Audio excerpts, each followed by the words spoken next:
أتقدم بخالص الشكر والاحترام والامتنان والتقدير للشاعر الكبير الأستاذ أشرف رفعت خوينس على إقامته لهذه الأمسية لتأبين والدي رحمة الله عليه ورضوانه أستاذ الأب الفاضل إبراهيم محمود حجازي، والذي مهما كتبت فيه من شعر أو نثر إلى آخره فلا أستطيع أن أصف هذا الحدث الجليل على قلوبنا جميعا، ولا أستطيع أن أفي والدي حقه.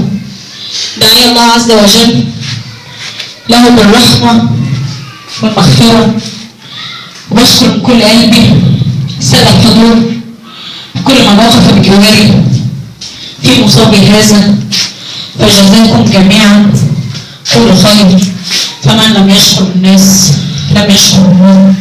ثالثا يقول الله تعالى في كتابه العزيز في سورة نوح: بسم الله الرحمن الرحيم، رب اغفر لي ولوالدي ولمن دخل بيتي مؤمنا وللمؤمنين والمؤمنات ولا تزد الظالمين إلا تبارا.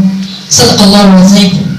وعن أبي هريرة رضي الله عنه وارضاه أن رسول الله صلى الله عليه وسلم قال: إذا مات ابن آدم انقطع عمله إلا من ثلاث: صدقة جارية أو علم ينتفع به أو ولد صالح يدعو له.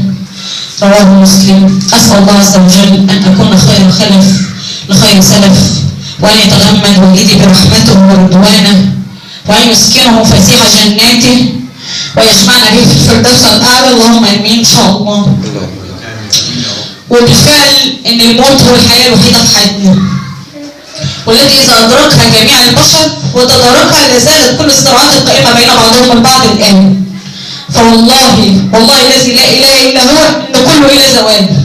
عايزين نتعلم ثقافة الحب والتسامح والكلمة الطيبة. وقبل أن أبدأ في رسائل والدي يحضرني قول الشاعر أبا عتاهية في الصبر عن الابتلاء والموت قائلا: اصبر لكل مصيبة وتجلدي، واعلم بأن المرء غير مخلد. أوما ترى أن المصائب شمة وترى المنية للعباد بمرصد.